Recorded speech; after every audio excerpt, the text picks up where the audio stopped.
Hello, everybody. Hello, it is me again, the company's expert, and welcome to the live stream. This is where you guys get to ask me anything you want related to jobs and employment and careers and that kind of stuff, how to do a job interview, how to discover jobs, and how to communicate with recruiters, hiring managers, anything related to furthering your career pretty much at any level.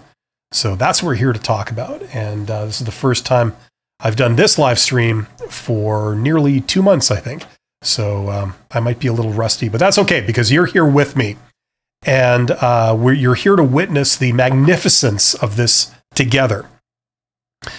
Mickey9 is back. Hello again, Bill, says Mickey9. That's showing up on the live stream, but it's not showing up in my little doodad here. Yes, I'm old, so that's what I refer to technology as, a doodad. Even though I've got an engineering degree, I still do that. That's kind of alarming. Anyway, yes, there's a lot of people that are trying to get jobs right now, and the big problem they have is where the good jobs are. And the number one thing that everyone needs to know, if you don't know this already, is that the most popular method for getting jobs is some form of networking. This is a shock to a lot of people, especially a lot of young people, because I don't think they really tell you that in school. But don't take my word for any of this. Go out and do your own independent research. You will find it to be true, and you will be shocked. But so if you are doing the thing where you apply for posted jobs online, and if it's going somewhere, great. If it's not going somewhere and it feels kind of hopeless and you're hitting your head against the wall and it doesn't look very hopeful, consider learning the basics of networking. And even if you are an introvert, you can do this. It's actually quite simple to do if you tailor your approach to your personality type and what your strengths are. Okay, we got some comments. They're showing up live on the air, but they're not showing up in my streaming software, which is kind of interesting. Here, I'm gonna press some keys randomly, hoping that will do something. And of course it didn't, but I tried. So you all saw me. Okay, so that means I got to read these comments. They're like font size 3, but I got to read them off the screen here. So let's see here. My close personal friend Alf 2009 is back. Alf, we're on such intimate terms that he spells my name with a lowercase b, which is the way to get on my good side. Finally, I get Bill live. I'm off today. It's a holiday in Massachusetts, USA. Here is my question. I've been looking for a position for 25 months, I guess, in Tampa, Florida area. I live in MA, I guess that's Massachusetts. 11 years, something, 8 months, something in mortgage, looking for positions in bank, mortgages, lending. Okay, so financial services, right? That's basically what you're in. You're in the financial services business. Any advice of how to get a job in another state? I have tried to network with managers and recruiters of banks and credit unions in LinkedIn, but most do not respond. Not sure the option. Look, first of all, I'm not in the US, so the intricacies of moving from one state in the US to another, I don't know, because I don't live in that country. But the way to find out would be to talk to people. Like, what you're trying to do is the right approach. You just got to do it successfully. Okay, so the way you are contacting these people on LinkedIn, okay, is the key. Now, it's always challenging when you are trying to get a job in a remote location, because you can't meet any of these people in person. You can't go and have an interview with them. If they were in your hometown, you'd be able to do that. But if they're, far away, you can't do that. So that presents a bit of a challenge. The best thing you can do is some kind of phone call / video conference / Zoom call. Okay. Excuse me. So if you can set that up, that would be the key to do it. And obviously, the way to do it would be to talk to the hiring managers in connection with a job. Okay. Now, I don't know what kind of complexities are involved. I don't I didn't think it was that big of a deal. But if there are any issues with moving from one state to another to work, like big issues, then you might want to go outside of talking to job prospects about it and go and talk to the local, like the government, basically. So if you're trying to move to Tampa, if it were me, the next thing I would try, other than talking to hiring managers, would be to talk to somebody at the government of Tampa and say, like, look, do I need some kind of work visa arrangement, thing like this? I don't know. I mean, that would be the next place I would try. But hopefully it shouldn't come to that. Hopefully you should just be able to talk to the hiring managers in businesses in Tampa. And if you can get, if you can't get interviews, then at least try and get, if you can't get job interviews, at least try and get informational interviews. That would be another thing to do, okay? Because that's also a way to get a job. I cover that extensively in my course, by the way, my Get Hired course. And the idea is that, you meet with people and, you ask them questions about the industry, whatever. I'm thinking of maybe moving to Tampa. I don't know what the industry's like down there. I don't know what, the business world, the business landscape is like. I'm thinking it might be a smart career move for me, but I don't know. I'd like to be able to pick your brain about it, and get your expert opinion on this kind of thing. And the people that agree to talk to you, these are obviously, you go to people that are high up. They're CEOs, they're owners, they're executives. And, you see what they say. Now, a lot of times, if you click with that person and they are helpful and they like you, and there are opportunities, they can then, there's potential to work out some kind of a arrangement and take advantage of those. Okay, if that's the case. I've done that personally, so I know this works. But doing it remotely is an extra challenge. You'd have to do like a Zoom call or something like that. I don't think you're in a position to fly to Tampa to do this. Maybe you are, but most people aren't. So that would be kind of my general thoughts on that. So hopefully that makes sense. That's kind of the way you would look at it. I mean, are you dead set on Tampa, or are you just looking for a job anywhere? Because if you are looking for a job anywhere, then you don't need to do any of this, right? You would start where you are. That's the easiest place to start, because then you can meet people in person and so on, right? There's no issues of moving and all this kind of thing. That would be the preferable option. Okay.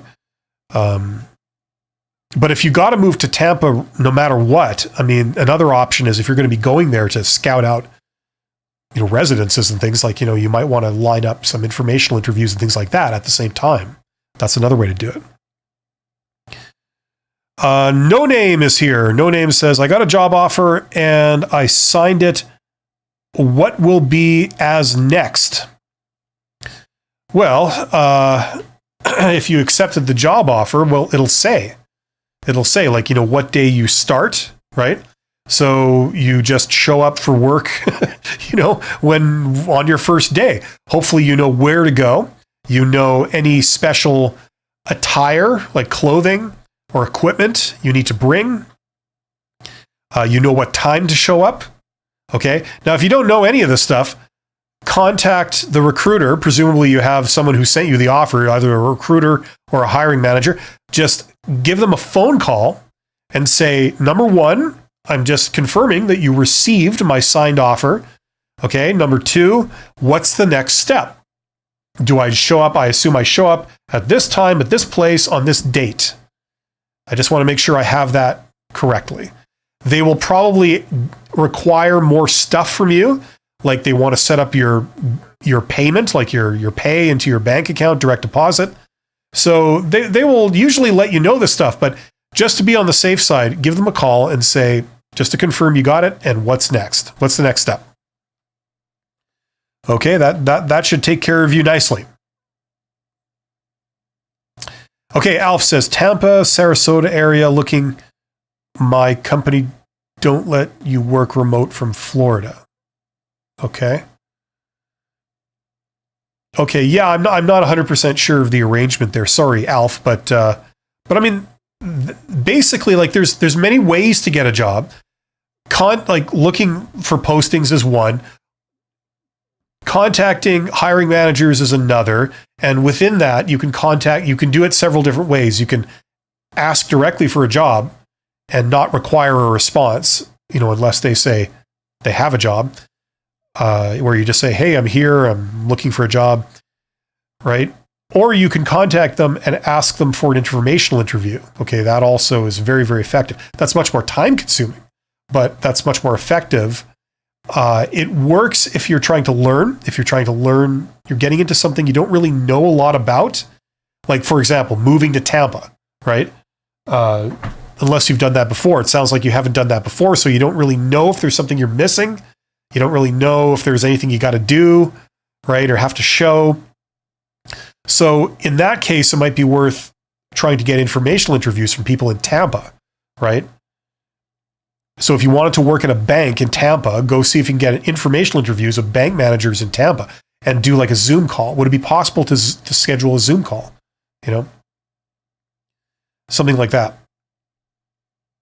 Okay. And between the two of those, I mean, that should get you there. That should get you the information you need.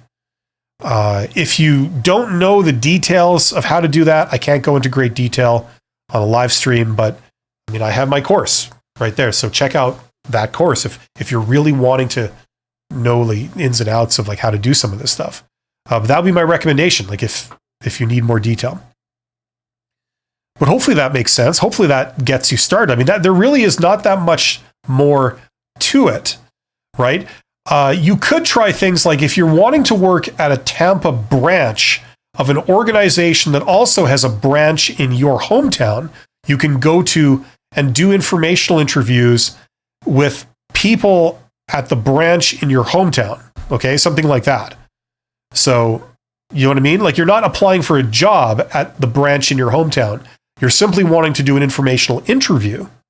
And the great thing about that is that you could, within the interview, you could ask them questions and say, like, what's your Tampa operation? Is it like a major hub or is it just a branch office?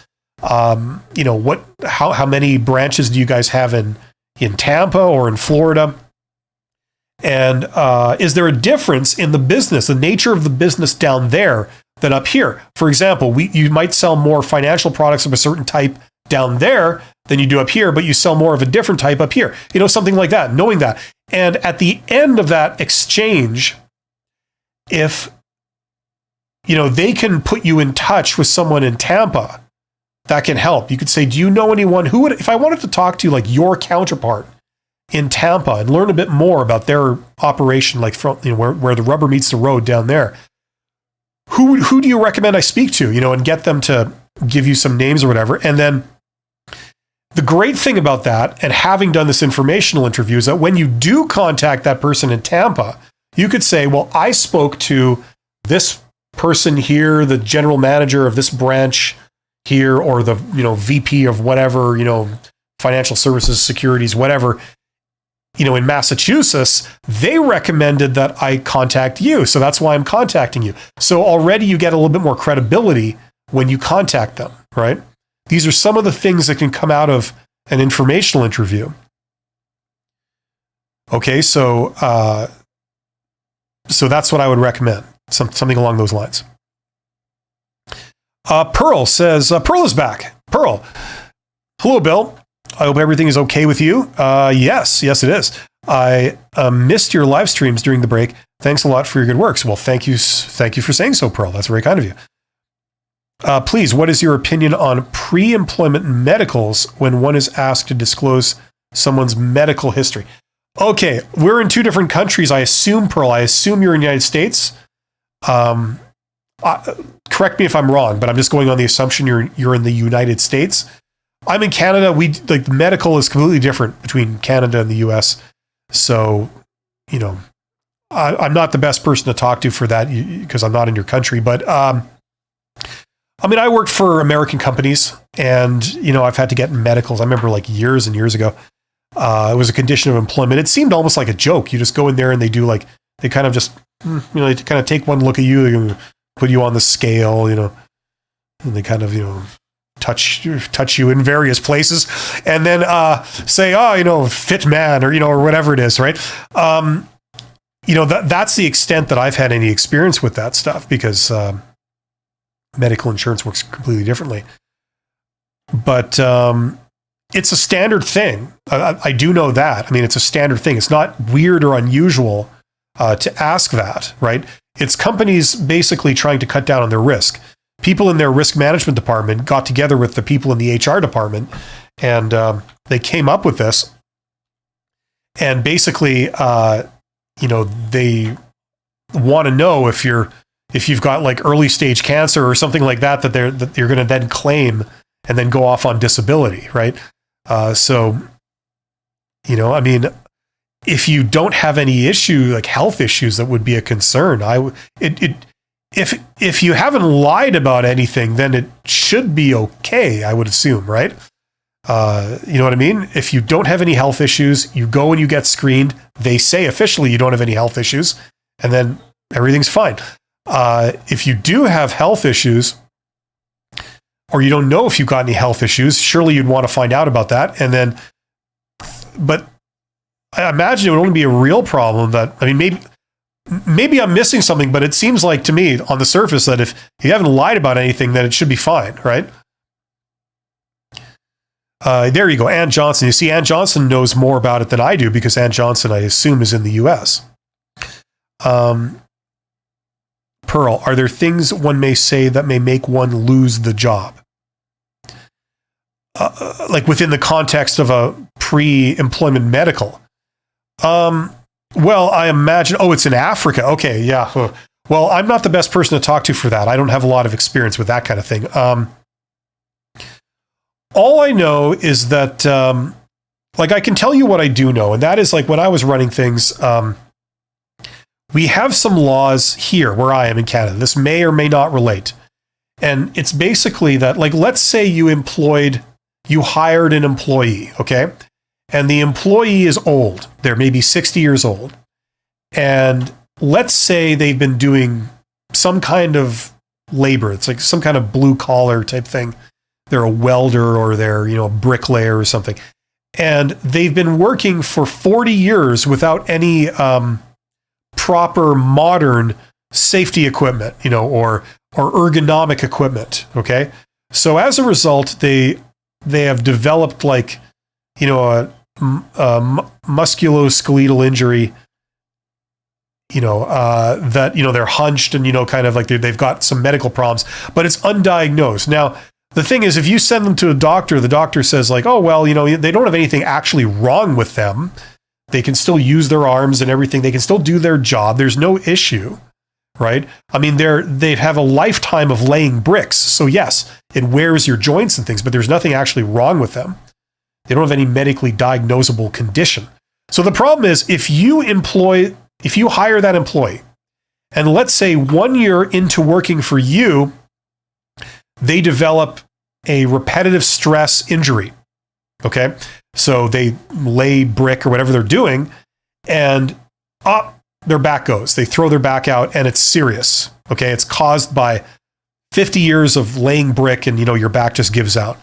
And then they can't do their job, and they have to go off on disability. So you have to, in a sense, the employer is left holding the bag, because even though this person worked 40 years for somebody else and only 1 year for you, you're the one that has to pay their medical premiums and stuff like that. Okay. So that means that, you can't charge it somehow to their previous employers, because that's just not how the laws are. And in a way, it's kind of weird, to do that. But it creates the problem that companies are now shy of hiring an older worker if they feel that the older worker, maybe like they have been doing something unergonomically or unsafe, or they've been working down a coal mine without a mask for 40 years, and then you employ them. And then they all of a sudden get diagnosed with silicosis or something like this, right? So this is the issue. So that's one of the reasons why companies do this, right? You probably knew that already. That's the reason. That's what they're looking for. So, that's I've had a lot of experience with that kind of thing, but in Canada, not in the States, it's a little bit different. And, I'm not sure about Africa. I had to run create a biohazard program for a company I worked for. And it was like, vaccinations and, different things you can do to sort of, safeguard you from being, touching toxic things and, stuff that's a biohazard. So I've done that, but I mean, I don't know about going to Africa, having to deal with some of the stuff they have. That's probably big leagues kind of there. But get your advice from someone who knows. Like you could start by talking to the company, knowing that they're going to protect their interests. They're not going to really protect yours, okay? And then go talk to a branch of the government, wherever you are, that deals with that kind of thing. It'll be workplace health and safety, okay? Usually there's a department, a branch of the local government, okay? Sometimes in the States, I imagine it could be either a federal level, state level, or municipal level. But there'll be whichever level of government makes the laws to do with health and safety and ergonomics and, biohazard. They are the go-to source for that kind of stuff. So they will have a hotline. Okay, you can find this on Google very quickly, and you just do a search, and you say health and safety, like your state or your city, and it'll bring you to the website, the government website. They're the information source. So if you want to know how it works, and they will protect your interests more than they'll protect the company, all things being equal. Okay, so get information from them. They're kind of the first go-to source for that. Right, and if you're going to Africa to work and you're, say, an American citizen, they will have an interest in protecting your safety as an American citizen who's an expat working abroad in Africa. Okay, they'll have more of your interests at heart than, say, the company. The company protects their risk, but that doesn't necessarily align with what's best for you. Okay, well, now that I've lost a lot of people because I went into that, yeah, hopefully that makes sense. That's kind of, that's the extent of my knowledge about it. It wasn't, something I dealt with extensively, but yeah. But good question. I don't often get questions that kind of can't really answer very well within this context.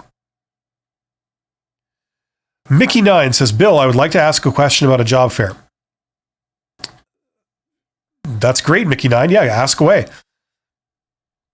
There's a lot of YouTube videos where people start off the video by talking about what they're going to talk about. In this video, I'm going to talk about this. I'm going to talk about that. I always used to hate that. That's a throwback from a lot of corporate presentations and stuff in school, where like in this lesson, we're going to talk about like introduction, executive summary. And it's just like, you just want to kill yourself. Okay, Mickey, let's see here. Mickey says, I'm planning to go to a job fair next month. I'm interested in one company and would like to ask questions about my qualifications and positions available. Excuse me. At a job fair, how to approach and state the purpose of a visit to a recruiter. How many minutes would be appropriate to talk with a recruiter? Any tips and advice when attending a job fair? No, don't be sorry, Mickey. Perfectly coherent and intelligent question. Okay, there's no limits, there's no rules about minutes, okay? It depends on the situation. If there's an entire crowd of people swarming around the recruiter, then you may not get minutes, you may get a few seconds, right? If you try to monopolize their attention for 10 minutes, that is probably not appropriate and it's probably not possible. But how to approach, okay? Now, presumably, the company you're interested in, if I understand correctly, you're expecting them to have a booth or some kind of presence at the job fair. Presumably, it's to attract younger people and persuade them to apply for jobs at that company. That's the entire purpose of this thing that you're going to, right? So it should be very easy to approach the recruiter. So you come up to the recruiter, and what helps is if you have a resume printed in paper. You may not always need it. And we're gradually going away from paper, okay? But it still helps to have some paper copies of your resume, should it be appropriate for an encounter. It also helps to have some physical business cards, okay? You can get them printed up very cheaply. I don't know if it's the best place, but the place that I've always used for that kind of thing in the past is a place called Vistaprint, okay? So for like $20 or something, you can print up like 500 business cards. What they do basically is, like, if you have a LinkedIn profile, I don't know if you do or not, but it says your name, it gives your picture, it gives your, say, email address, it gives any other like contact information for you on social media that's appropriate for like a business connection, right? A job connection. Possibly your address, right? Like your address. And then it gives a professional photo of you, like a headshot, right? And then it gives a tagline, right? Like it says, student, or it says engineer, or it says aspiring lawyer, or it says, plumber's apprentice, right? Like whatever you happen to be. So they know, who are you? Oh, this is a student, okay? Or, oh, this is, a professional, film critic, like whatever you are, right? So that tagline. So those are the things that you have on a business card. Very useful to have when you're going to any kind of event where there's a lot of people, you're going to be trying to network, and a job fair is no different. So having a bunch of business cards, say, in your pocket, okay, you can just sort of do this. Okay. Do I have any business cards handy? No, I don't. Well, you just keep them in your, like if if you've got a shirt, you keep them in your breast pocket, just, here you go. So after you talk to somebody, you can give them a card and then they know who it was that they talked to. You can also write anything on the back of the card if it's appropriate or important, right? So to approach the recruiter, you just say, hi, I understand that you're looking at the booth and let's say they're advertising, green technology, okay, green electric power generation or whatever it is. And you say, oh, I understand you guys, this is a growing field. You guys are always looking for new talent when it comes to green energy and stuff. And then that should prompt the person to start talking. Yes, we do. We're what we do is we hire a lot of people from these areas and stuff like that. Oh, that's interesting because I have been looking to get into that. I've been looking on, what type of careers. And as I understand that, there's a lot of potential careers for this, So you kind of try and, if possible, you try and strike up a little bit of a conversation.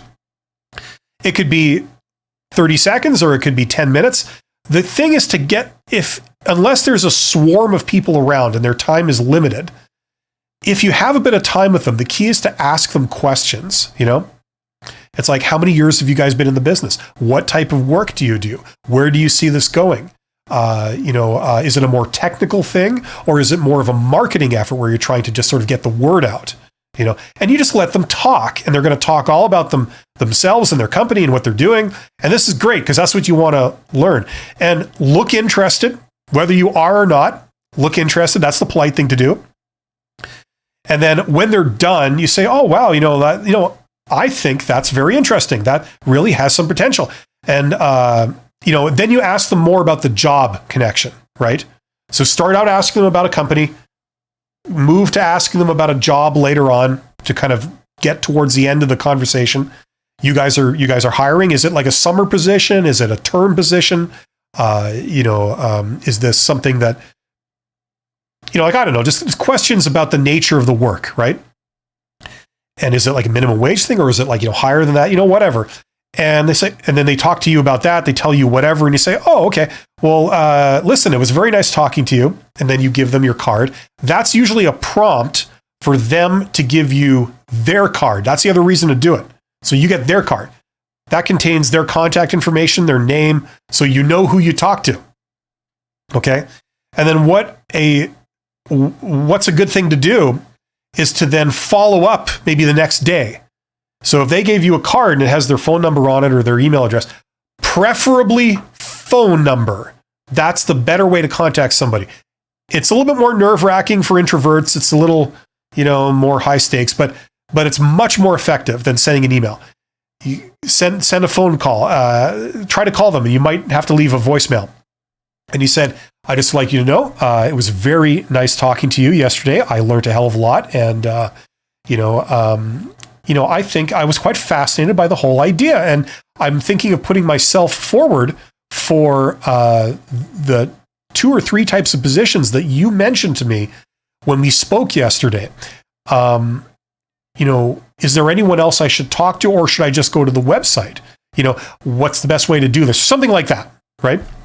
And then you have a sort of beginnings of an exchange, right? So that's kind of what my recommendation would be in a nutshell, to do something like that.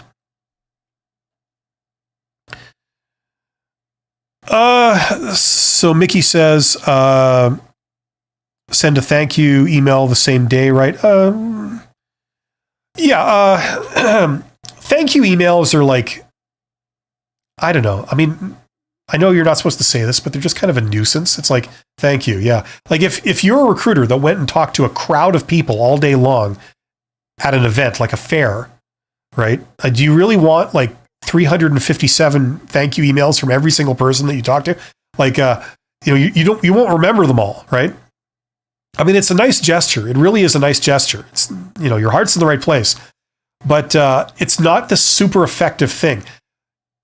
Instead of doing nothing, I would recommend what I just said, like contact them with a question and do it not over email, do it as a voice call. If you get them on the phone, great. All you do is you say, listen, I wanted to say thank you. I found what you were saying to me yesterday when we briefly spoke at your booth. I found it quite interesting, and I would like to put myself forward for some positions in the company.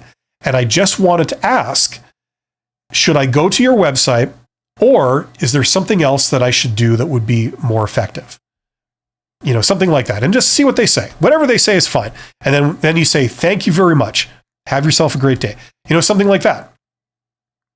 Right? And then you can say, when you do a job application, you could say, well, I spoke to this person. They recommended that I put in for this, or something like that. Right? So anything along those lines is good. But that's like a sort of standard job fair type experience. Go to the popular booths, but also check out the other ones that aren't like super busy, because, they'll be more grateful for the attention, and that goes a long way. So, you know what I mean? And talk to as many people as you can face to face, and get as many business cards as you can, so you have a record of them. And then if you wanted to, you could follow up with every single one. Now, as these things always go, if you contact a certain number of people, say 100 people, certainly 80% probably won't respond. But, if 20 people do, you got 20 exchanges with people that are looking to hire. And if you have the qualifications, getting hired is basically about how much they like you. It really is. For most jobs. For most jobs, that's the only thing that matters. Other jobs, there are hard technical requirements you just have to have by law. But when there aren't, when the industry isn't regulated like that, it really boils down to how much they like you. You might not be as qualified as the next person, but if they think that, hey, that next person, I can't work with them. I hate working with them. Every time I got to talk to them, I don't like it. But you, I enjoy talking to you. You seem very accommodating. You seem very enthusiastic. You have the right attitude. You're pleasant to deal with. I'd rather deal with you all day. Now, it's stupid and petty as it sounds. That's the way most people get hired. Because most people, when it comes down to it, in their job, like these hiring managers, they want to surround themselves with people that they get along with and that they like. It doesn't matter if you are running a department of people that are more efficient than the next department. If you're going insane and you want to quit because you hate your job, because all day long you got to deal with these people that you really don't enjoy dealing with, right? I mean, that's what drives people to quit, right? So when they hire, they want to hire people they get along with, that they feel good about. As stupid as that sounds, that's the reality. You know?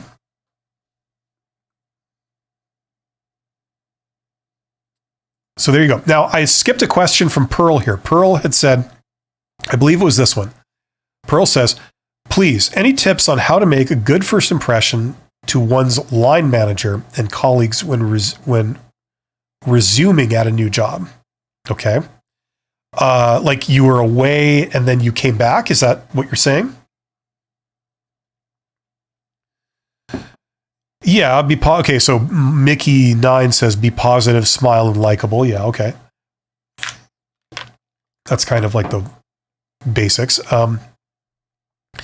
What managers like, what generally works for like 98% of managers is if you go to them when you don't have to, okay, when it's not like they're not stressed out, it's not a bad time. You know, maybe they're, I don't know, in their office or something, and you stop by and they're not super stressed out. They're not like about to go to a meeting in 2 minutes, or, you know, at a convenient time, maybe towards the end of the day or just, you know, after lunch or something like that. And you say, you know, so, you know, that report that I gave you yesterday or whatever, this thing that I've done, how did that work for you? You know, is there something in there, the way I'm doing it, that you would like it tweaked a little bit that would work better for you? You know, something like that. You're honestly wanting to improve. You're honestly wanting to make their life easier, and you're attentive to their needs. They find that very flattering on a personal level, but also it's very productive, okay, on a technical level. They also generally, I mean, there's exceptions to everything, but generally speaking, people like it when their subordinates come and ask for feedback. You know, you don't wait till the stupid little annual, you know, feedback meeting where they tell you how you're doing and all that. Like that, those are pointless. They're well known. They're documented to be pointless. But they like it when employees come to them and say, "So how am I doing? You know, like, is there something you know, is this working for you? Is that working for you? Is there something that I'm doing that you'd like me to do differently?" And then they say, well, you know, yeah, I think you're doing a great job. You know, if there was something I could change, I'd request that when you do this, you do it this way. And you say, okay, I never thought of that. You know, that, no problem. I will do that. You know, and if there's anything else, let me know.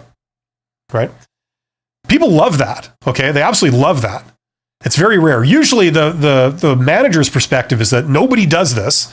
And then you have to go to the employee and be the bad guy and say, hey, you know, you're doing this wrong, or I need you to do it differently, right? You know, and then it's an unpleasant encounter usually. It can be awkward to varying degrees. Not that it's the end of the world, but when you got to do that all day long, you know, you get negative responses from everybody. Nobody likes hearing that. Nobody likes it when their boss comes up to them and says, you know, I need you to do this differently, right? This is not good enough, right? Nobody likes that. So if you make it easy for the boss, that usually goes a long way. So that's what I would say. Now, if you're resuming a job, like, is that what you mean? Oh, Pearl says it's a new job. Okay. So like like almost like a resume for a new job. Well, just do that basically. Like, you know, say, come to them. You don't want to pester them. Let's say at the end of your first week, okay? Maybe on a Friday. If you start on a Monday, do this on a Friday. Friday is the best day to do these kinds of like little personal exchanges, you know, optional personal relationship building kind of things. People tend to be in a good mood on a Friday more than any other day of the week. The weekend is coming. Now, if you work weird days off, obviously it's like your Friday. The first real career job I had, I was working on the midnight shift. I had Tuesday, Wednesday off. That was my weekend. So Monday was like my Friday, right? But you know what I mean? Go to them on the Friday, preferably right after lunch. People have had their break. People have had some food. They feel pretty good, right? It's Friday, right? You drop by, you say, you got 2 minutes? They'll say, sure, come on in. Come on, let's talk. Yeah, what you got? And, at the end of your first week, go to your immediate supervisor and say like, how am I doing? Is this is like basically the same thing that I already said. Like you're looking for feedback, making it easy for them. And you're also signaling that you're interested in doing well at this job. You're interested in satisfying them. You're interested in excelling in the role. And that is great because most employees don't. Most employees essentially punch a clock, right? Most of us do that. We get our pay and then we go, So somebody that genuinely cares about doing a good job and wanting, more than just self-interest, obvious self-interest. They're doing something optional to try and do better. That says a lot. Okay. So that would be the biggest thing I'd recommend. You don't want to pester people. So I'd limit this to maybe once a week in the beginning, like the first couple of months. Okay. Once a week, once every 2 weeks, something like that. And to endear yourself with people, you've got to, I don't know if you're an introvert. I'm an introvert. I know some of the pros and cons of being an introvert, but one of the cons is you want to eliminate optional interactions between you and your coworkers or you and your boss. You want to be friendly. You're a friendly person, but you don't want to just hang out and chat constantly. You have your job to do and you want to get on with it kind of thing. A lot of introverts tend to feel sort of like that. A little bit of the social interaction can really help to have people like you, okay? So that there isn't any issue with personal relationships. If you can force yourself to just take like 2 minutes out and be pleasant, smile, ask people, how's it going? Ask people what they did, if it's appropriate, what they did on the weekend, or, if they have any plans for, the evening or the weekend, or, whatever. And, what they're into, if they're into sports or they're into a hobby or, just ask them about it, and it makes people feel good. It makes people feel like, somebody cares about me, right? It may not be the way you would like to interact with people, but most people, like a lot of extroverts, that's gold to them. So if you had to bet, I would say your boss would be an extrovert, just playing the numbers, playing the odds. So a little bit of that is good. Okay. Be pleasant. Ask people about them. Don't talk to them all about you. Ask them about them. And that really helps. Okay, if anyone has any questions about, I haven't answered a single question about job interviews. Isn't that weird? That's usually what I end up talking about all the time. Not that I'm complaining, but, normally people are like, what's the answer to tell me about yourself? Things like this. What do I do if they ask me my salary? Those are the questions I tend to get. So if anyone's got any questions about interviews or any other aspect of careers, now's your big chance. I've reached the end of the questions that are posted. So if you got anything, you have a window of opportunity. I got so many buttons here, and I really need to invest in one of those little, I don't know what you call them. It's like an extra fancy keyboard. It's got like maybe 9 buttons on it or 12 or something. And they're hotkeys, right? So you press them and they do different things. I don't have one of those. I'm still using my regular keyboard. So when I press the numbers 1, 2, 3, 4, those are my different views, like 1, 2, 3, 4, right? I keep hitting them by mistake though.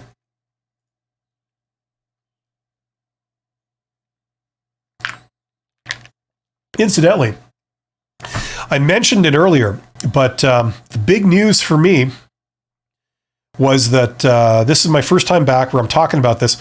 The 3rd course that I'm putting out is finally finished. This is the Write Like a Professional course. That's this side right here. Write Like a Professional. So this course is if you want to write like somebody who is at the top levels of organizations. You want to write reports, emails, direct messages, anything like that. And you don't want it to signal anything negative about your level of education or professionalism or your maybe personal opinions and biases. You want to be considered somebody who gets it, somebody who can communicate very well. Maybe you're trying to get promoted. Maybe you're trying to climb the ladder. Being able to write correctly and communicate well in general. Above average abilities to communicate and write are usually required. So if that's something that you're interested in learning, I created this course and I spent the last 2 months working on it, and it's finally done. And there's a link to it in the description. And I'm going to be doing a video later this week where I do basically a Q&A video about the course. So before you get it, you can learn what you're getting into, what it involves and what's required and how it works and all this kind of stuff. So before you pull the trigger on it, you can see what it entails. So my goal is to have that out Thursday. It'll probably be like an audio only thing, like a podcast, but it'll be there. So if you're interested, that may help you. Otherwise, there's some stuff up. You can read about it. If you're a student, this is good for you. It'll help you do better at school. It'll help you if you have to write papers and things like this. It'll help you do better. If you are a professional, you're someone that has a job, but you're wanting to get promoted. One of the required skills to be promoted into positions of increasing responsibility is the ability to communicate properly and to communicate in a very mature kind of way. And it's tips for those things that I'm sharing in this course based on my experiences. And my experiences come from two places. One, having been the CEO of a company and having sort of been, like a manager at that level, like a upper mid-level manager, an executive manager in one company, and then a CEO of another. And also, for what it's worth, I've gone back to school since then to teach in universities and business programs. And I taught, students that are in their 20s, usually, some of them a little older. And, they would submit papers and things, and I would get those. And just seeing some of the common mistakes they were making and things that would really hold you back. So when I talk about how to network online and, send messages to hiring managers and things like this, if you write in a very poor way and stuff, it can really hamstring your efforts. So this course kind of, in a sense, it supplements that too. If you want to try to network and you want to try to communicate with, professional business people that are at the executive level, that can really open doors for you. Being able to write is pretty important. So that's what this course covers also. So it draws upon all those things. So that's finally out. So you can check that out if you so desire.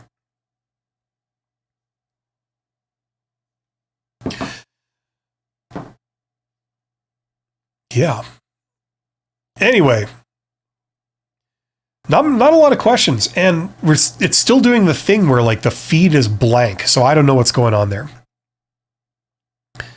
Mickey9 says, sounds great. Well, thank you. I could do a new live stream called "I Dance Around for Your Amusement." I've always wanted to do like more of a live stream where I answer general business questions, reacting to things in the news, reacting to different companies. Don't really know how to do it. Don't really know if it's appropriate for this channel. But I find business fascinating, and I see a lot of companies all making very basic blunders. So yeah. Well, thank you, Mickey. Yeah, that's I mean the new writing course. Well, good. I'm glad. It's something that basically I wish that I learned when I was younger. One of the things that stands in your way if you're younger for being promoted into like higher positions. And what's the answer you always get to that question? It's, you need experience. Well, what does that mean? And part of it is you need to learn how to communicate properly. Your communication when you're, say, in your 20s, and I'm speaking from my personal experience too. You go back when you're, say, in your 30s, 40s, 50s, 60s, you read, an email or something you wrote when you were 25 in a business context, and it's like, cringe. It's just like, that's not the right way to talk. And I remember, I can only speak for myself, but at the time you're thinking like, well, I'm going to keep it real, and I'm an individual. I've got a personality. I don't want to talk like some kind of corporate robot. I want to, have a bit of, personality and flair in my writing. I'm going to write like I speak. I'm going to use certain words, certain expressions. I got in trouble many times in my early career for communicating a certain way.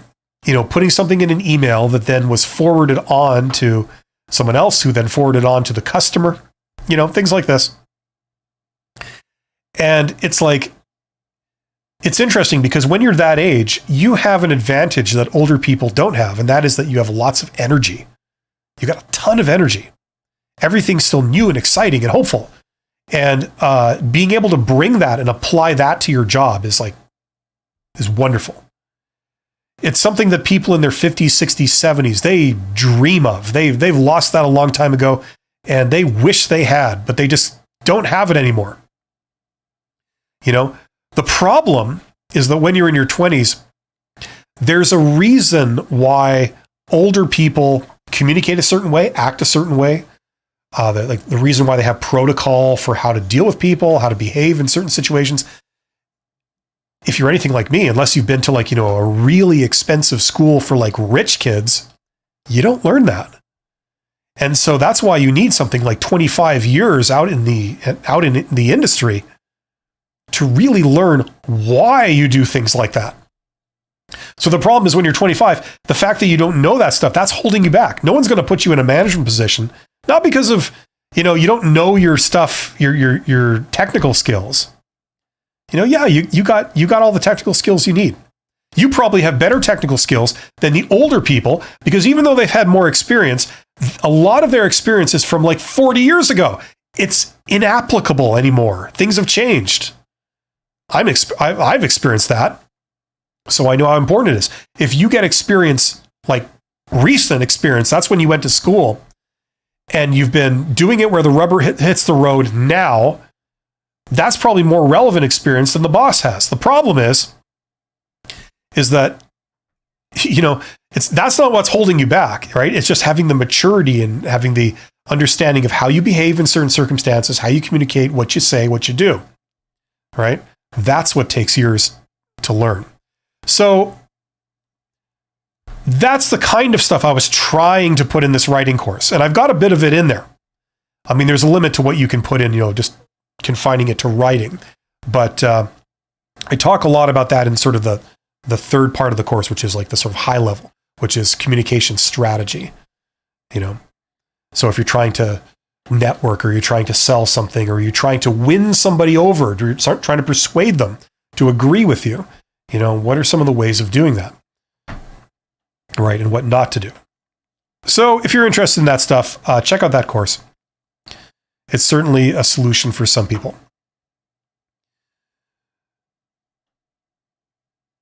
Okay, Mike says the feed has a time lag of approximately 45 seconds. Yeah, I'm a slave to my internet connection, unfortunately. And I have a business internet connection, but it has let me down in the past. So I noticed there was a lag a moment ago. Also, I'm doing this on a computer, on a PC that I built myself in 2010. So that's 14 years ago? The computer is 14 years old. So it still is fine. It's running Windows 10 or whatever. And but occasionally it needs to take a senior moment or something. So it could be that too. Where are we? Okay, Kyle says, hello, thank you for your videos. I wanted to share that in an interview, I used your answer to the question, why do you want to change job? And the recruiter said, that's it. That's the answer I was looking for. In the end, I didn't get the job, but I still count it as a win. Okay, well, I'm sorry you didn't get the job. That tends to suggest that it wasn't all that it could have been. But that's good. I'm glad you're happy with it. Yeah, listen, it's basically the sales process. you do your pitch to different prospects, right? In this case, you're applying to different jobs, you're interviewing, and the biggest, I've said this many times, the biggest factor involved is random chance. Sometimes it's a lucky escape. You really didn't want that job, even though you think you did. You had no idea what you're about to get into, and it's a lucky escape. Other times, you did absolutely nothing wrong, and you impressed them a lot. The problem is that they interviewed 8 people. They can only hire 1. And if they were hiring 2 people, they would have picked you. You would have been the number 2, But one of the people was like the first one in there, and they all had their minds made up at the beginning. And you came in as the last interview. You made them think twice, and but everybody was already thinking like the first candidate the entire time. So it's not that you did anything wrong. You did nothing wrong. And third time, I hate using the expression, the game is rigged, because it's very rarely actually rigged. But it was kind of a cover. They knew who they wanted all along, and they did this as a big pretense to being impartial and looking outside at external candidates. So it was a no-win situation you just walked into. You couldn't have known that. There's nothing you could have done. You did absolutely nothing wrong. Again, other times you didn't do anything wrong, but they were looking for something else. They were looking for some weird thing that's non-standard. You just didn't have it. It's not that that's bad that you didn't have it. It's just, they're looking for somebody tall, or something silly like this, or they're looking for somebody short, or they're looking for somebody that has experience, in this weird thing that isn't really required, but for some reason they're out to lunch and they think it's required. So, you didn't have it. Right? You know what I'm saying? Like, you walk into all kinds of stupid situations, and it's unfortunate because you feel rejection each time. But, the secret is just to keep doing them, because it's like rolling the dice. If you need to roll the dice until you get a 6, it's going to take several rolls, right? If you didn't get a 6 the first time, it's disheartening. You feel depressed. But the key is to just keep rolling the dice, and eventually you will. Mickey says, it's fun to hear your experiences from the past. I'd like to think that was more of a you throw your head back, that kind of thing. Or it could have been more of a diabolical laugh. I don't have a mustache. When I was around 30, I think I grew a nice big handlebar mustache. If I had one today, I could twirl it. I could glue one on and twirl it, but then it would fall off. So, that would be embarrassing, and we don't want that.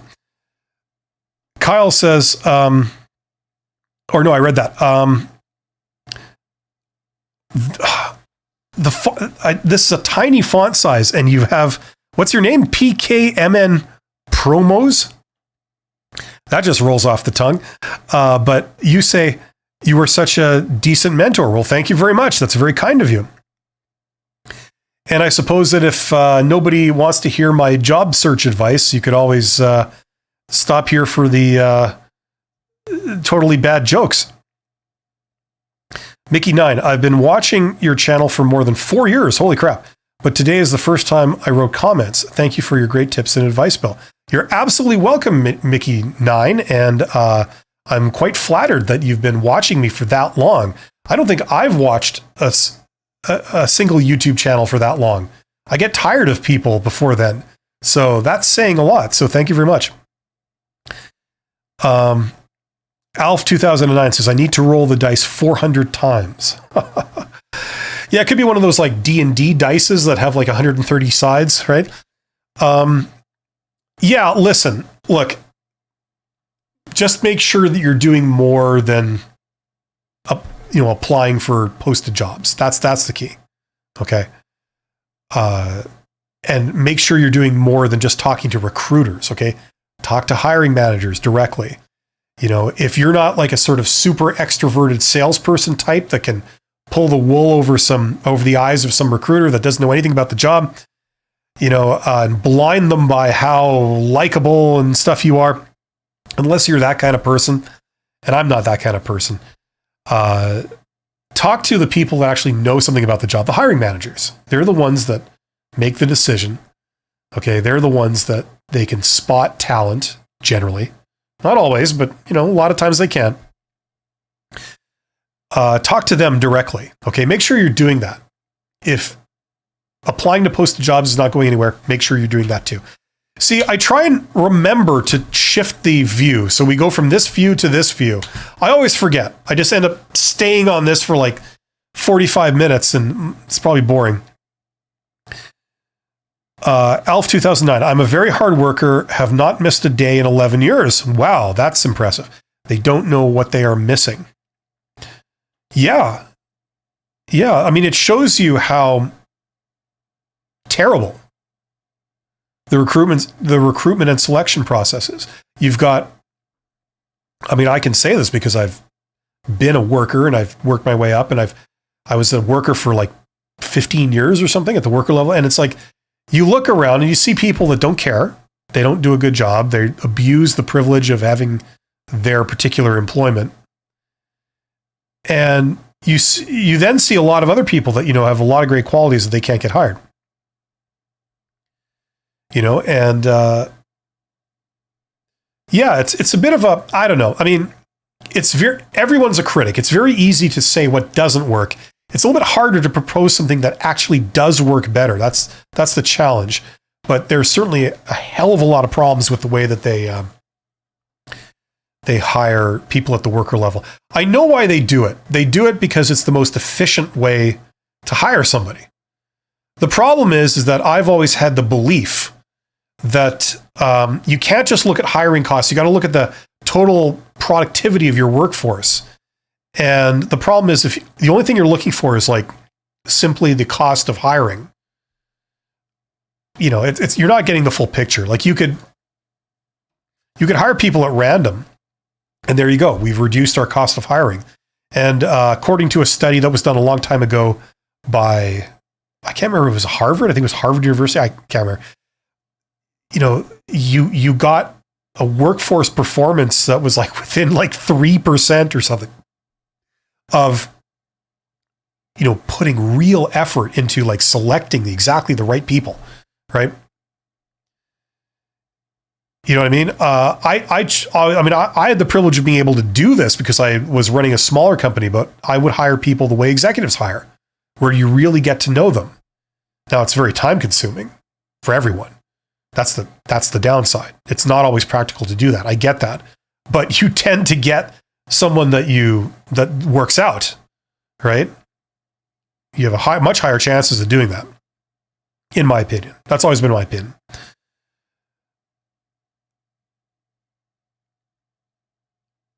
Okay, where did I leave off here? Mickey9, because you're awesome. Thank you, Mickey9. Holy crap. You are awesome too. You are all awesome for being here, especially Mickey9. And Mickey9, like, you're making me feel really good about you. That's the kind of thing you need to do to a hiring manager. Imagine if they could feel flattered and they feel like you're being genuine like that. Imagine if they could feel like that about you. You'd be hired like that. Okay, let's see here. Where am I? Okay, PK, my buddy there, PKMN Promos. I'm a lecturer in a university, and I got hired after my PhD, was affiliated during my TA days, like teaching assistant days. So it was a promotion. The university denied me a negotiation of my salary, but salary is low in the market. Yeah, in a situation like that, like you're wanting to be like a tenured faculty member, I assume, like if you go from a TA to, what is it, like associate professor, then full professor, something like that. It would be weird how to do salary negotiation at that, because your options are limited if you want to walk away, right? Usually in like most situations, at least most situations that I've dealt with, you always have the option of walking away because there's other options for you out there. But something like that, I imagine the opportunities are pretty few and far between. So you can't just say, nope, not good enough, I'm going to go somewhere else. I imagine, like, unless you're a real superstar, rainmaker type, I don't think you can do that. So there's a lot more politics to salary negotiation under those circumstances. It's more of like, what are the industry conventions and trends and what unions have been able to get and things like that. That's the only way you could really push back is like with, unions in that context, because that's a very, very specialized field. It's not like these people are a dime a dozen. It becomes essentially a virtual monopoly, right? Like you can't go across the street and get another job. You have to, these people are the only show in town. So it's kind of hard to say no, and you have to basically go along with whatever they're willing to give you. So, I mean, in that case, the strategy would be like getting to know the people who are the decision makers behind it and getting to know what makes them tick.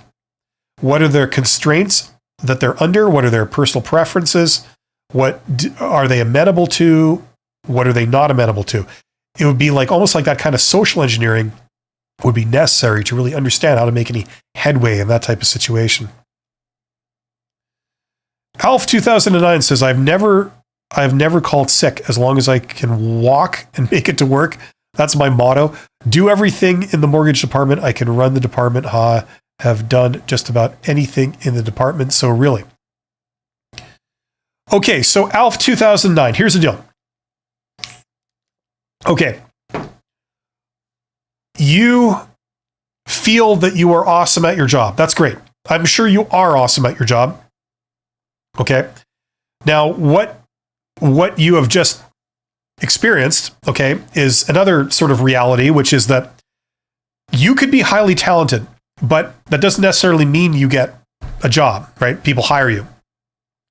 Why is that? It's because you might be talented, but there's issues with you convincing somebody else that you're talented, right?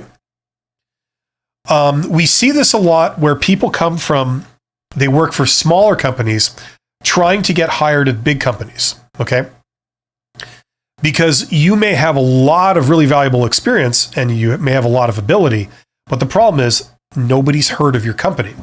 So already you're at a disadvantage. If you say, oh yeah, I work for Amazon or I work for Google or I work for, like, I don't know, some, Walmart, like some big company that everybody's heard of, that has a certain credibility because you've heard of them. And you know that company is successful. So the fact that they hired you is like you're borrowing their reputation, right? It's like sort of by association, you are successful because they are successful, right? So the problem is if you can't name drop companies, for example, that people are that they recognize and they regard highly, you can't really build up that recognition for yourself, right? So you have to do it with other means, right? Now, why do people buy things from salesmen that come up to them, salespeople that come up to them, right? Is it because the salesperson is selling the best product around? No, usually that's not what's going on. But usually you end up buying, the people who do buy usually end up buying because of all the choices that they had. This was the one that got right in front of them, right? This was the one that sent their representative to come get right in your face, talk to you all about their particular product, seem interested in you, right? Seem attentive to your needs. So they made the sale. You bought it from them, right? Not all the others. The others could have been bigger. The others could have been better. They could have been more the brand names that were more recognizable. But the sale was made to this person that worked for maybe a small company because the small company got right in their face, right? So that's one advantage of networking, right? When you go and you network, they're seeing up front how friendly you are, how professional you are. When you have a conversation with the hiring manager about the technicalities of the role, right? You can show off your knowledge and they go, oh, you know your stuff, right? So if they need someone in that role, chances are then they would hire you. Now, why would they? Are you better than everyone else? Well, you could be in some technical areas, but you can't drop names like other people, right? But you're the one that's right in their face, right? You're convincing them that you're good through a different way, right? when you send your resume into a recruiters don't know the technicalities of the job.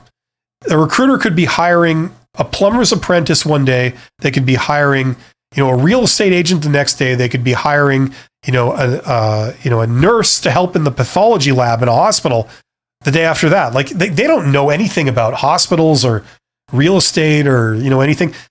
They only know HR. So the problem is they can't tell a talented person from an untalented person. All they know is that the person in front of them is saying the right things and seems friendly and seems enthusiastic. And they seem to be someone that I'd want to work with, right? And they just name dropped a company that I've heard of. I know nothing about real estate, but I've heard of that company, right? So this is an issue. So you've got to sell yourself through a different way, right? So that's why there are different variations of things. The biggest one, of course, is networking, and you tailor it to your talents, right? So maybe you're no good with recruiters, but you're good with hiring managers when they talk shop, right? You get in front of like the head of mortgages or something, at a bank, and you can talk shop and, you get it. You're asking intelligent questions for them. When they say what they're doing, you ask an intelligent technical question back that makes them go, oh, this person, they're on the ball. They understand. They get this, right? So maybe it takes that for someone to really see your worth. You're very valuable. It's just that it's not cosmetic. It's deep, right?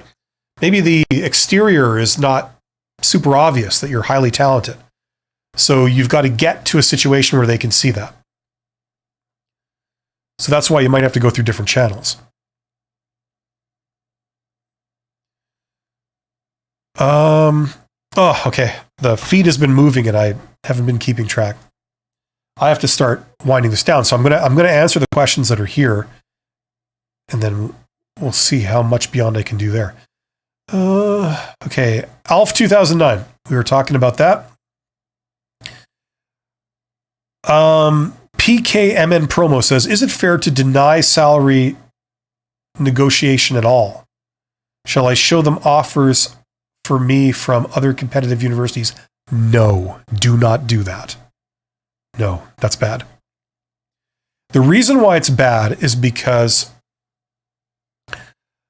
first of all, it's like playing poker and showing them your hand. Like, here's my cards, right? And I mean, look, I hate to say this, but it's true. I mean, the way that negotiation works sometimes is a little bit of deception. If they know that they want you, but they also know that you're getting offers from other places, and they don't know what you've been offered, sometimes they panic a little and they'll pay more. They'll just add a lot more just so we can get them. We don't know how much precisely we need to add. Maybe it's this much, maybe it's that much. You like how I did this? Kind of a muscle spasm. But you know what I mean? They don't know. So it's a little bit of deception there. Mystery would maybe a better term. But the moment that you reveal your hand, it's like, they're paying you $17,000 a month or whatever it is. Okay, we'll pay you $17,001, something like that. The other thing is that it can be a bit more nefarious than that. People can sabotage other offers. That has been known. And I would not recommend anyone that you show them, I got an offer from here, from this individual. You do not want to say that, because what has been known in the labor market is, it's been well documented, people will sabotage. Especially, these are competitive organizations. They're competing against each other. So in a sense, they're the enemy. Right? So now let's pretend, hypothetically, I had absolutely no scruples, no ethics, okay? Let's pretend I was negotiating with you. And I would say, no, I don't believe that you've got other offers. Prove to me you've got other offers. And you go, okay. And then you show me your offers. From this university with this department head. That university, that department head. Okay. Well, thank you very much. I have to go think about it. And then I go back, I get on the phone. And I call up those individuals and I say, one at a time, and I say, listen, I just think you ought to know, I've heard some pretty unsavory things about this candidate. I don't know if that's necessarily the type of person that I've also heard that they may be coming to work for you. I don't know. Is that the type of person you really want in your department representing you? I think about that, right? So I sabotage those offers. They go away. Now that you don't have any competing offers and you only have an offer from me, the fact that you've come back to me, that signals to me that the other offers have dried up. So now I lower my offer to you and I get you for cheaper, right? If I had no ethics, I'd do something like that. Now, I've never done anything like that, and I don't recommend anyone doing anything like that, but there are people out there doing that kind of stuff every single day. Okay, so for that reason, I would just play it safe and don't do this kind of thing. Okay, PKMN promos. I've been loyal to this university, so they find me a safe, cheap choice. Okay. Now, in all honesty, when I hear that, I kind of worry a little. Okay, because many people who have felt that their loyalty carries a lot of weight have been disillusioned with that. What actually happens is that your loyalty, the university is not actually a thing, okay? It's a collection of individuals. And you might have loyalty that's reciprocated by certain individuals in that organization, but either they leave or they fall from power or something like that, or there's competing factions and all this kind of like office politics going on. And it's maybe they're moved to another area or they retire and somebody else is in charge, somebody who doesn't know you, who doesn't value your service to the organization. And it all blows up in your face. You're expecting all the work that you've put in to amount to something and them to reciprocate and give you some special thing in return. And it never happens. It never materializes. So, just be careful. Okay. Don't rely too much on loyalties. Everybody's got their own way of looking at this, but my opinion, based on my experiences across 5 industries, especially in academia, because I did go back and I was a teacher on the side. So I did have a little bit of a presence in that world. I did not like what I see. That was one of the nastiest environments, in my opinion, was academia. It's nasty in a very snotty, elitist kind of way.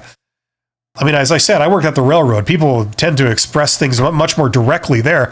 But, a lot of like backstabbing and things like this, little stupid games that people play. I didn't like that. I found it very childish, but that's what went on. It was a lot of people that were A, very arrogant, and B, they would play these silly childish games with each other. So I would be careful. Get what you can get and always look out for yourself. Okay, loyalty is a great thing, but it can be misplaced. Make sure that when you talk about loyalty, you're talking about individuals. Because then it's real. Or it has potential to be real. Milan says, can you make a video about how to hire a perfect employee? So from the perspective of a hiring manager, no, I can't. It would be too long. And what's a perfect employee? There is no such thing.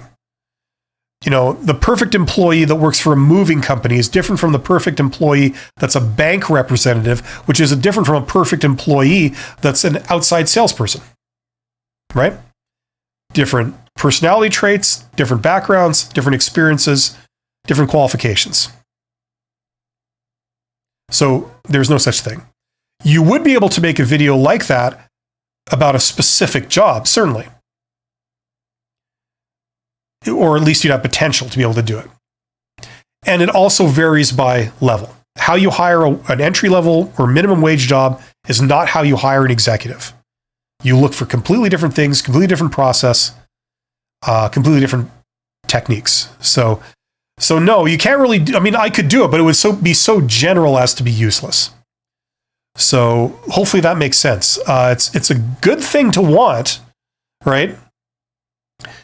But you know what I mean? You'd have to narrow it down before anyone can speak intelligently about it. It's too general. Mickey9 says, thanks, Bill. I truly appreciate your encouraging comment. I'm flattered. Well, it's from the heart, Mickey, and you deserve it. So take that.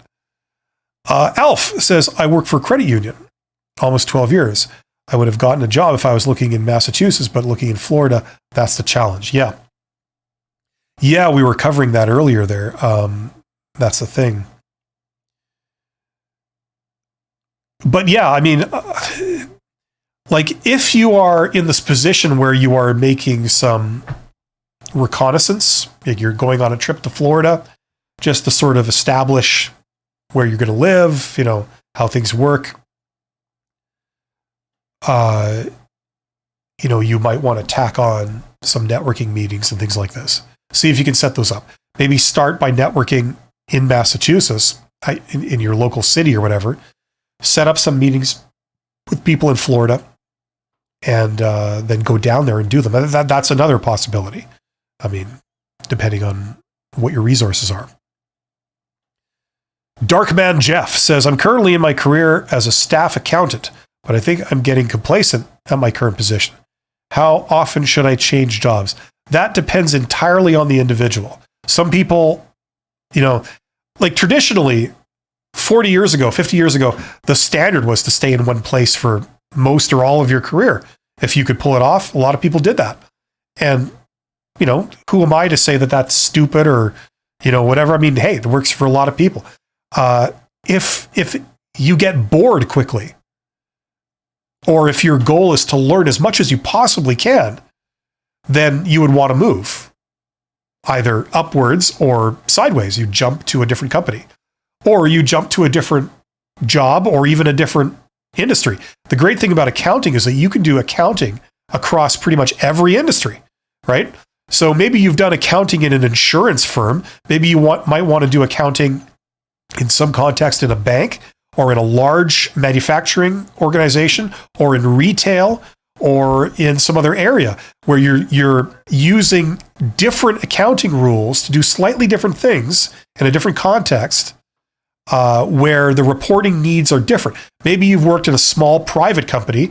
Maybe see if you can get a role in the accounting department of a publicly traded company where you have public, you know, you have to disclose things publicly. There's all kinds of new accounting situations and rules come into effect. So you learn some of how that world works, and then you learn some of the practical aspects of working in there. Maybe there's all kinds of pressures for you to, you know, fudge things, exaggerate things, you know, manipulate the small print, you know, to do certain things. And, you know, you really explore some of the finer details of ethics and how they relate to the accounting laws and how they relate to the business world in different contexts. You know, if your ambition is to like learn a lot of this stuff so that you can maybe one day make it to some high position, you want to be a chief financial officer, or, you know, whatever you want to do, chief accountant in your own private practice, whatever it is, you know, you want to interface with tax lawyers and all kinds of stuff, and, or, you know, wealth management and then finance and investing and all this, and you want to be able to like navigate and tap into some of that stuff, then yeah, then moving would make sense. And I would move like every year or two if you can. You know, that doesn't have the stigma that it once did. 20 years ago, I would say moving once every year is kind of like job hopping. Now, I don't say that anymore. I mean, that's become more commonplace. So, you know what I mean? And you don't have to stay somewhere like 2 years to really understand your job and, you know, understand 99% of why you're doing what you're doing. Right? So it really depends on your personal goals. I don't think any one career path is better than another. You know, there are some advantages to moving, but there's also some disadvantages, right? It can be hard on you personally. You're out of your comfort zone. You're always on a learning curve.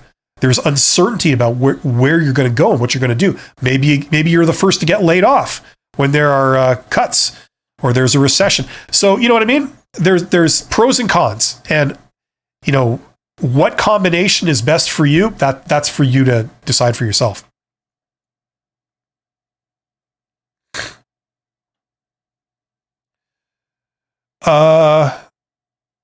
Back with my buddy there, PKMN Promos. I truly appreciate your advice and walking me through many scenarios at the university. I understand how generous you are, and I'm truly, oh, well, that's very high praise indeed. Thank you very much. It's no trouble. I'm here to, respond to whatever people throw my way. Alf 2009 says, thinking of my options for 2024 if no interviews and offers. Maybe just quit the job here, rent apartment, have Florida address, apply for a supermarket job, and start applying for bank jobs. Look, whatever you do, if you're asking my advice, okay, this is like your life, okay? So you decide for yourself how you want to do things and what you should do. No one should tell you, don't just blindly follow anybody. But if it were me, okay, I would have something lined up first before you jump. And if nothing comes along, then I wouldn't jump until I had something lined up. That's just me. Okay. Now, if I was 25 again, you really want to live life on the edge. You just want to jump and see where you land. Hey, who am I to say that that's bad? Especially when you're young. But when you're older, it's the same sort of advice I have for people that want to start up their own company, right? Like same thing, like have money coming in, get that happening first. Then you can worry about quitting your day job. You know what I mean? Everyone wants to just quit their day job and then jump and then hope that it works out. And, I recommend against it, basically. So you could do it many different ways. Do it the way that works for you. But what I'd highly recommend is get something happening first. Okay? Get like an offer letter or something. And then move. You know what I mean? And then quit your job. Don't quit your job with anything less than an offer letter. That would be my recommendation. The rest is entirely up to you. Follow your bliss. Do it your way. Just try to manage the downside is all I would say.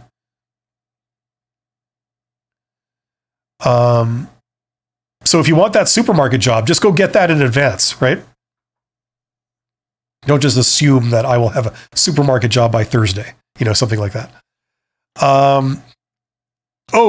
Sorry, you went on here. I mean, get any job like the supermarket and start applying for a bank, mortgage loan jobs while I'm already in Florida. Thinking, but married and 1/17-month-old. Okay, yeah, exactly. Like get it in your hand. You've got responsibilities. That's cool. You can still you could still easily make it work. Just get it in your hand first, and then move. I know it's disappointing. It means that you can't jump when you wanted to. And there might be a delay, but you got to have the discipline to hold off and do the right thing. Okay, so get the thing in hand first, and then go. Okay, by the way, my PKMN promos means Pokemon card promotional cards. A little redundant, isn't it? You got card in there twice. I was always fond of the promotional editions as a child. Okay. I'm not the world's greatest connoisseur of Pokemon. I've heard of it. It's like the little thing. Is it a chicken or a rabbit or whatever? It's like yellow, right? It's a yellow rabbit chicken affair that dances around for your amusement, and then you find it and then you do something with your phone and then you receive enjoyment, right? That's the extent of my knowledge on it. I need to consult one of my daughters about how that works. But basically, I know exactly what you're talking about. See, as I have just demonstrated. Give him a people, smash that button. I love that expression. Smash that button. Just like to me, that means that you're just going to deck something as hard as you possibly can, right? When I was running a company, I should have issued my people with, they got the official company knuckle dusters and you can do stuff like that. Anyway, how long should you pursue a bad joke? Once you've realized it's failed, that's the question that everyone needs to ask themselves. Alf 2009 says, thank you, Bill. That's what I'm thinking. I will keep applying in Tampa Bay. Yes. Thinking of Whole Food Market and they're hiring. Okay. I have fantasized about that. I fantasized about that a lot when I was a CEO. I just wanted to, I think that was that movie, right? American Beauty. Anybody seen that? With everybody's favorite Hollywood star, Kevin Spacey. Where he quits his job or something and then he works at McDonald's with all the little kids. I I fantasized about doing that. Just want to work just some minimum wage job, making coffee or bagging groceries or whatever. Just take me away from this, you know? And I never did. So in a way, Alf, you might be living the dream, okay? But yeah, you got the right idea. Just have the discipline to kind of do it properly, and you'll do it. It might take a little longer than you want, but if this is what you want, then you will do it.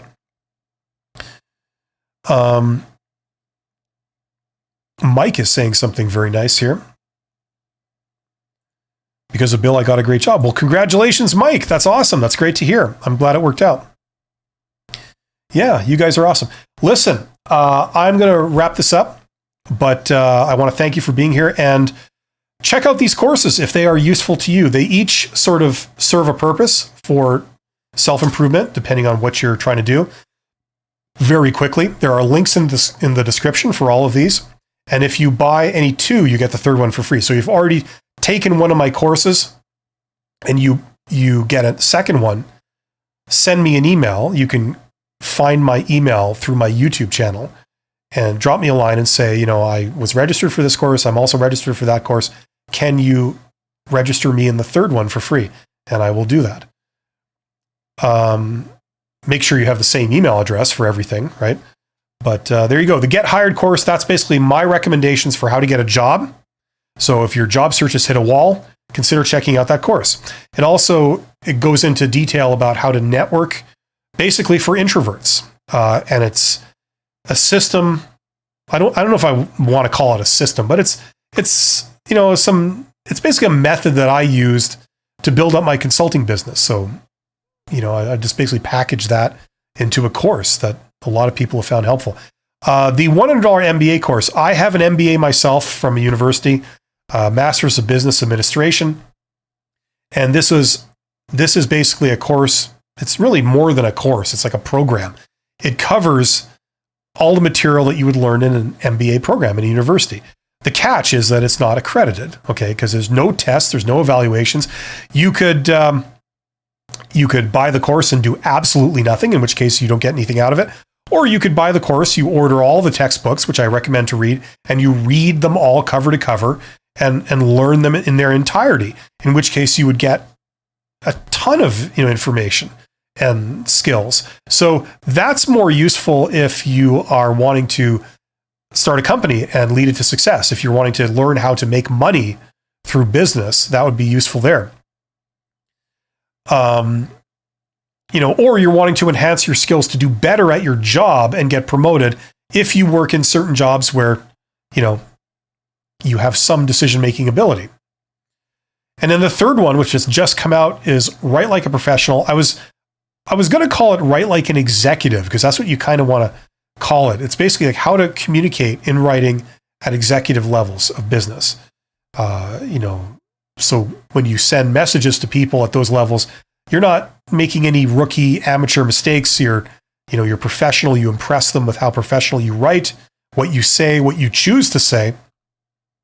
So it covers writing at every level, at the basic mechanical level, like how to use commas, the intermediate level about how to construct an argument or a point, and then the high level, which is communication strategy, how to persuade people, how to sell something, how to communicate bad news, properly, things like this. So if you're interested in any of those, check out the links in the description. And I will be back next week at the same time, next Monday, with this live stream, How to Get Hired, and my other live stream called Side Hustle Ideas, where we talk about entrepreneurship. So I will see you guys then. Thank you for joining me. You're all awesome. I wish you nothing but the best, and I'll see you soon. Take care.